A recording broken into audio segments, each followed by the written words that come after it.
Hello friends, কেমন আছো তোমরা সবাই? আশা করি সবাই ভালো আছো। Welcome to Babita's kitchen. তো আমার এই কিচেনে সব কিছু আমি সিম্পল রেসিপিই দেখাই। কোনো কোনো সময় আমি একটু আমি ভালো পাই বা আমার হাজব্যান্ড বলে তো একটু ওরকমভাবে বানাই এক্সট্রাভাবে। আজকে আমি বানাচ্ছি সজনা ডাঁটা। তো এটাতে আমি তেলের মধ্যে ফোড়ন দিয়ে দিয়েছি, 5 ফোড়ন, টমেটো, পেঁয়াজ আর একটা লঙ্কা দিয়েছি, কারণ আমার বাবুও খাবে। আর এখন আমি ডালটাকে বয়েল করেছি, এটার মধ্যেই আমি সাজনা দিয়ে দিয়েছি। তো আমার বেবি এরকম করে খেতে পারবে না, তো আমি কি করব, এই সাজনাগুলোকে এগুলোর থেকে খালি জুসটা বের করে ডালের মধ্যে দিয়ে দিব।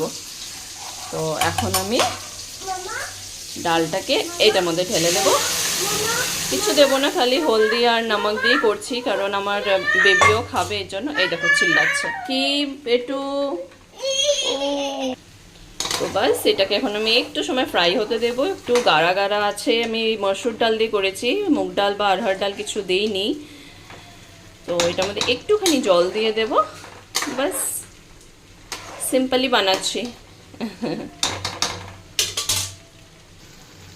হলুদ তো আমি বয়েল করার সময় দিয়েছি, আমি নুনও দিয়েছিলাম, বাট কম হয়েছে বলে আমি আরেকটু দিচ্ছি।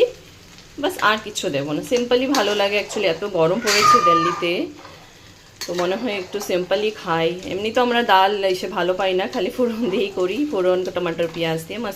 মশালা ডালটা এত ভালো পাই না আমরা। তো হয়েই গেছে। তো তোমাদের যদি ভালো লাগে তো প্লিজ লাইক শেয়ার আর কমেন্ট করবে। আমি ছোট কন্টেন্ট ক্রিয়েটার, তো হোপ তোমরা সবাই আমাকে একটু সাপোর্ট করবে। Thank you, love you all, bye by.